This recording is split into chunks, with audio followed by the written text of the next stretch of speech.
Cinsellikte rutinleşme ile ilgili 7 altın tavsiye veriyorum. İlk 3 maddeyi aşağıdaki linke mutlaka arkadaşlarım paylaşacaktır. İzlemeyenler oradan izleyip gelsin. Cinsellikte rutinleşme ile ilgili diğer maddelere geçiyoruz.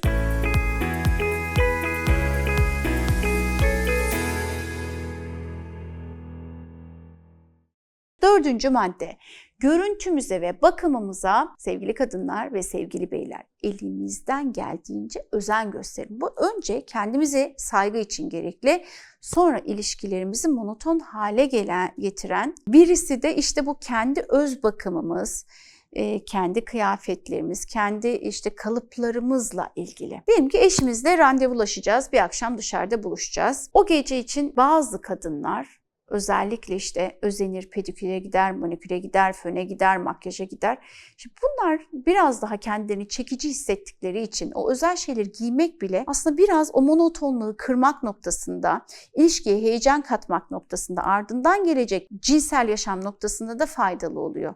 Yani sadece geceleri giydiğimiz normal sıradan pijamalarımızı değiştirmemiz bile daha rahat, daha feminen bir gecelikle yatmak da o monotonluğa ilaç gibi gelebiliyor bazen. Ya da sadece sarılsak, uyusak bile o monotonluğa iyi geliyor. Temas, dokunmak gerçekten bu anlamda önemli. Diğer bir madde, 5. madde, plan yapmak, randevulaşmak, önceden oluşturmak. Bazen biz ebeveynler anne baba olmaya o kadar çok kaptırırız ki kendimizi. Hayatın telaşını o kadar çok kaptırırız ki ne kendimizi, ne eşimizi, ne hayatımızı gözden geçirir hale geliriz. O kadar rutinin içinde, git gelin içinde gideriz, kayboluruz ki. Ondan dolayı da ne yapacağız? Takvimimizi önceden not alacağız. Bir plan yapacağız. Bakıyoruz ki uzun bir süre bu planı yapmadığımız zamanda hiçbir şey yapmamışız. O kadar rutinleşmişiz, bir baş başa bir yere gitmemişiz diye kala kalıyoruz. Dışarı çıkacağımız zamanları önceden planladığımız zaman, romantik gecelerimizi önceden planladığımız zaman monotonluğa iyi geliyor. Planlar yapmak birbirimize zaman ayıracağımız baş başa zamanları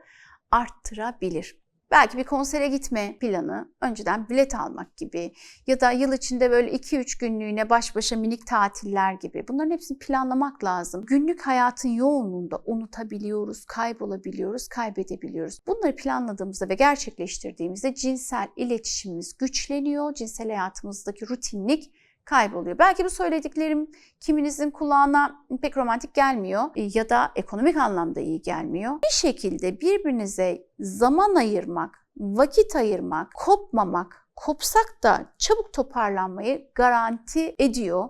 Birçok zaman da o kalp yakınlığımızı, sıcaklığımızın yakınlaşması için plan yapmasak da spontan davranabilirsiniz. Fırsat bulduğunuz bir 20 dakika karşılıklı kahve içip sohbet etmek, günü konuşmak bile tekrar sizi birbirinize bağlayabilir. 6. madde kısa kaçamaklar ayarlamak. Kulağa çok hoş geliyor değil mi böyle kısa kaçamaklar? Mesela senede 1 ya da 2 defa baş başa mutlaka 2-3 gün farklı bir mekan ya da seyahat ya da işte gezi. Bu monotonluktan çıkmak için gerçekten büyük bir fırsat ama arkada çocukları bırakmak gerekiyor. Yani onu unutmayın. Bu şehir içinde bile olabilir. Yani illaki bir yere seyahat etmeniz gerekmiyor. Şehir içinde bir otelde de olabilir. Şehir dışında bir otelde de olabilir. Yeter ki ev rutininde olmasın. Cinsellik aynı monotonlukta yaşanmasın ve baş başa olabileceğiniz keyifli aktiviteler yapabileceğiniz bir şansınız olsun. Aile büyüklerinden bu noktada destek alabilirsiniz. Elinizdeki fırsatları mutlaka değerlendirin, kaynakları kullanın.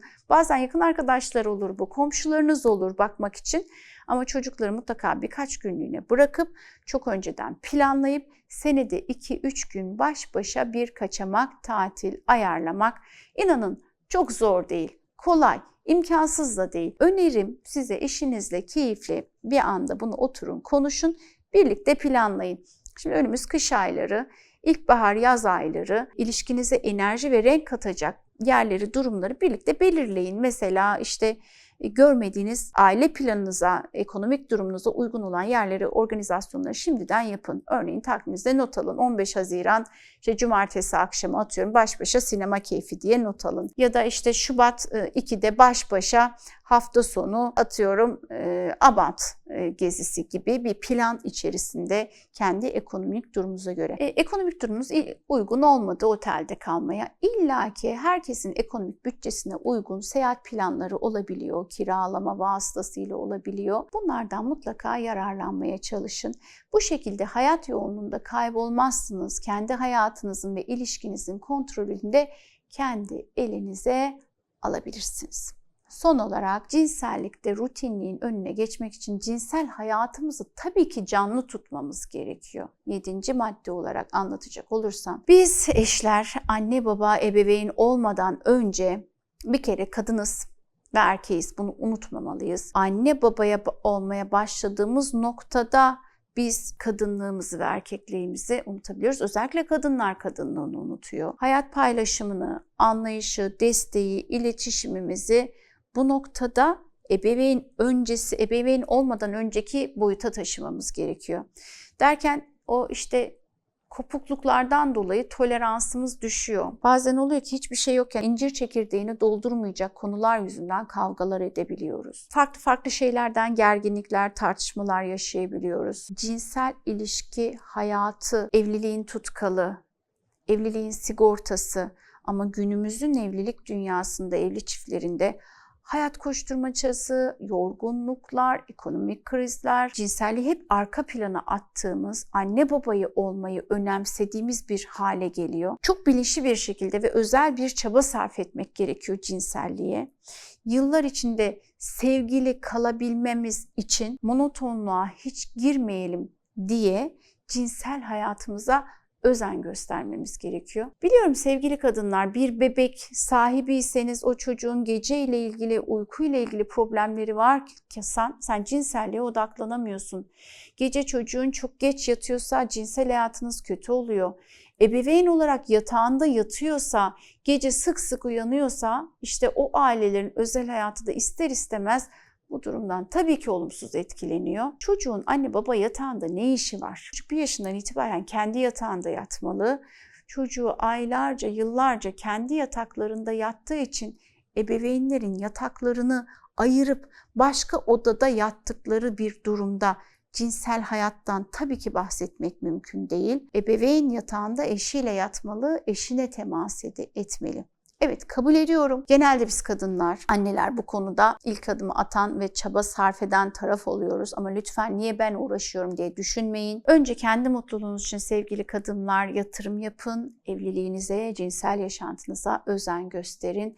Ve sevgili beyler daha fazla çaba gösterin. Kadına anlayış noktasında, eve yardım noktasında, destek noktasında kendi mutluluğumuzu yaratmaktan yine kendimiz sorumluyuz. Bizim çabalarımız karşısında zamanla eşimiz de çaba göstermeye başlayacak. İlişkimizi daha sıcak tutmak için, hayatımızı daha fazla paylaşmak adına daha çok uğraşmak gerekiyor.